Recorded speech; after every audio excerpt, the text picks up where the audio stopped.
Hai, Assalamualaikum warahmatullahi wabarakatuh. Saya Cikgu Iza. Okey, hari ini kita akan belajar berkaitan dengan waktu makan. Okey, objektif kita pada hari ini, awak semua dapat menyatakan waktu-waktu makan dengan betul. Okey, sebelum kita tahu waktu makan kan, waktu makan tu merupakan waktu yang ditunggu-tunggu oleh setiap manusia untuk menambah semula tenaga. Mesti awak tertanya-tanya kan, kenapa kita perlu makan, kenapa kita perlu minum, kenapa?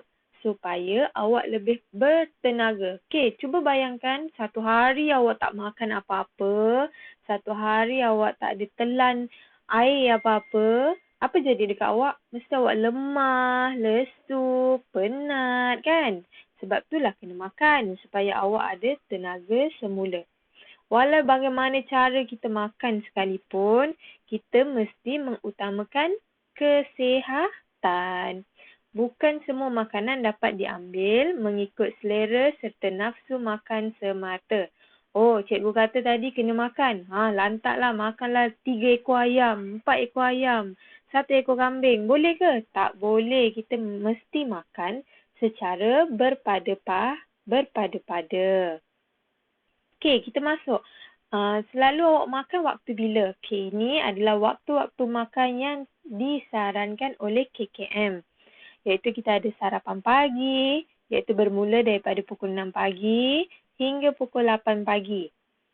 Seterusnya makan tengah hari bermula dari jam 12 tengah hari sehingga pukul 2 pagi. Kemudian kita ada minum petang pukul 3 petang hingga 5 petang. Dan terakhir waktu makan yang disarankan adalah makan malam. Tapi pukul berapa? Pukul 6 petang hinggalah pukul 8 malam. Okey, ini adalah waktu-waktu makan yang selalunya mesti awak akan makanlah. Sebab ini adalah makanan rutin, waktu yang menjadi kebiasaan kita akan makan. Okey, tengok dulu. Antara menu dan juga waktu bagi sarapan pagi. Okey, sarapan pagi tadi pukul berapa? Pukul 6 pagi sehingga 8 pagi. Cikgu, takkanlah pukul 6 dah nak makan. Okey, boleh pukul 7 sampai pukul 9 pun boleh. Tapi pukul 6 pagi sehingga 8 pagi ni adalah waktu yang disarankan oleh KKM. Waktu ni lah waktu yang sebenarnya paling bagus untuk awak makan. Kita kena makan, kalau sarapan pagi ni seeloknya makan sebelum pukul 9. Sebelum pukul 9 ni adalah waktu yang terbaik untuk badan kita menerima sesuatu makanan sebelum kita makan tengah hari. Supaya badan tu tak terkejut bila terima nasi lah, kambing lah, lembu lah kita makan kan. Sebelum tu kita kena sarapan dulu. Sarapan biasa-biasa je. Seperti susu. Kenapa kena minum susu pagi-pagi? Kenapa tak minum susu tengah hari? Boleh juga, tapi eloknya ambil pagi sebab perut kita tengah kosong dan kita memerlukan tenaga. Kan susu tu membekalkan banyak tenaga. Air Milo panas ke kan? Sesuai untuk sarapan pagi. Seterusnya, sandwich, pisang, Coco Crunch ataupun bijirin, macam oat, itu adalah makanan-makanan yang sesuai untuk sarapan pagi. Cikgu, boleh ke makan nasi lemak, makan nasi goreng, mi goreng? Boleh, tak jadi masalah. Tapi jangan mengambil terlampau berlebihan sebab awak nanti akan makan tengah hari. Jadi makan sarapan pagi adalah untuk lapik perut saja, untuk supaya awak tak terlampau lapar untuk ke tengah hari nanti. Okey? Seterusnya makanan tengah hari. Waktu dia pukul berapa? Dari 12 tengah hari sehingga pukul 2 petang. Itu adalah waktu yang paling cantik sekali untuk awak makan tengah hari. Dia tak terlampau pagi, tak terlampau petang. Ini paling sesuai. Apa air yang selalu awak ambil kalau makan tengah hari? Selalunya kita ni akan ambil air masak. Air mineral ke air kosong, itu air yang selalu kita akan ambil. Itu bagus untuk kita punya hidrasi. Maksudnya kalau kita tak minum air masak dalam masa sehari, badan kita, kalau awak perasan nanti kita punya bibir akan cepat kering. Sebab kita kekurangan air dalam badan. Seterusnya air buah. Boleh ke minum air buah? Boleh lah air buah. Kenapa boleh? Sebab dia mengandungi banyak vitamin, banyak khasiat. Jadi kita boleh ambil semasa makan tengah hari. Okey, dalam bila kita makan pula, jangan ambil nasi dengan ayam je. Contoh ambil nasi dengan ayam goreng. Boleh juga, tapi seeloknya mesti ada sayur. Sayur ataupun buah-buahan mesti ada. Supaya badan awak ni dibekalkan dengan banyak khasiat. Selain daripada awak ambil ikan, awak ambil sayur, awak ambil nasi, semua tu dah cukup untuk awak punya bekalan tenaga ataupun nutrisi dalam badan awak. Boleh? Okey. Okey, makanan petang. Makanan petang pula, kita selalu makan-makan petang kan lepas main-main dekat luar.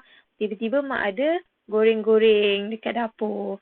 Itu bermula daripada pukul 3 petang hingga pukul 5 petang. Okey, apa yang selalu kita ambil waktu makan petang? Selalu kita ambil air masak, air jarang tu. Okey, itu kita selalu ambil. Ataupun orang selalu minum air teh tarik kan. Boleh. Tapi dalam kadar yang sedikit untuk macam snack-snack je. Untuk makan sikit-sikit supaya kurang sikit rasa lapar sebelum kita makan malam.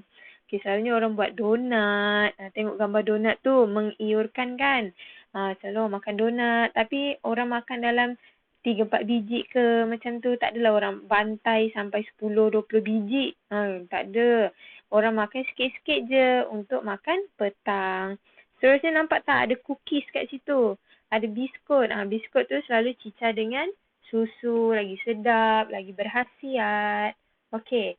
Makanan petang ni makanan yang ringan-ringan sahaja. Seterusnya pula makanan untuk makan malam. Waktu dia pukul berapa? Waktu dia pukul 6 petang sehingga pukul 8 malam. Cikgu, boleh ke kalau makan lebih daripada tu? Pukul 9 ke, pukul 10 ke? Boleh. Tak jadi masalah. Tapi awak kena makan seelok-eloknya 2 ataupun 3 jam sebelum tidur. Contoh awak nak tidur pukul 12. Pukul berapa dah kena makan? Sekurang-kurangnya paling lewat tu pun pukul 9 awak dah kena habis makan. Sebab apa? Sebab awak tak boleh tidur dalam keadaan yang terlampau kenyang. Nanti awak punya makanan, contoh awak dah makan nasi biryani ke kan. Makanan tu baru nak proses dalam perut awak, tiba-tiba awak dah tertidur. Dia dah switch off. Jadi awak punya badan tu dia lambat nak proses dia punya pencernaan. Jadi itulah yang akan menghasilkan lemak-lemak dan juga akan menghasilkan banyak penyakit berbanding dengan awak makan lebih awal dan itu adalah lebih bagus. Sebab tu saranan daripada KKM, awak kena makan pukul 6 petang sehingga pukul 8 malam. Okey, apa yang awak selalu akan ambil? Air masak. Ataupun siapa yang suka minum air buah-buahan, dia boleh buat jus kat rumah. Jus oren ke, kiwi ke, strawberry ke kan. Okey, seterusnya makan ni macam mana cikgu? Kena makan diet-diet ke? Tak juga. Boleh makan macam biasa. Sebab itulah kena makan 2 atau 3 jam sebelum tidur. Sebelum tidur tu awak nak makan apa? Makanlah. Boleh asalkan mesti ada sayur, mesti ada buah-buahan. Mesti ada nasi ke, kalau tak nak nasi, makan bihun ke, ada ayam, ada ikan ke, sotong. Benda-benda yang boleh menghasilkan tenaga untuk awak. Kalau makan sikit je cikgu, contoh saya makan malam makan biskut je, boleh ke cikgu? Kenapa tak boleh? Boleh, tapi kalau pukul 11 tu tiba-tiba perut awak dah krok, kelaparan, macam mana? Mestilah awak lapar kan, sebab awak makan sikit je tadi malam. Jadi, makan je macam biasa. Malam tu makan macam biasa tapi 2-3 hingga 3 jam sebelum tidur. Boleh? Okey, ini adalah pinggan sihat Malaysia daripada KKM juga, iaitu suku-suku separuh. Dalam sebuah pinggan tu yang awak selalu makan, kalau awak tengok kenapa dia letak ikan hanya suku sahaja. Nasi awak boleh letak suku sahaja. Tapi buah dengan sayur awak kena letak separuh daripada pinggan. Ini adalah cara makan yang paling disarankan oleh Kementerian Kesihatan Malaysia. Itu contoh kalau awak makan ikan kan, janganlah segabak besar satu pinggan. Ambil sikit je pun dah okey. Ambil suku daripada pinggan. Lepas tu kalau awak ambil nasi, jangan sepenuh-penuh ni bergunung-gunung sampai kucing nak lalu pun tak boleh. Tak boleh lah macam tu. Makan sikit je untuk awak punya badan. Makan nasi ke, makan mi ke, roti, bijirin. Bijirin tu apa? Bijirin tu macam oat. Macam tu nama dia bijirin. Ataupun ubi. Makan suku. Ini nama dia suku. Ini nama dia separuh. Separuh pula awak boleh makan buah, sayur-sayuran. Lebihkan. Kenapa kena makan sayur-sayuran?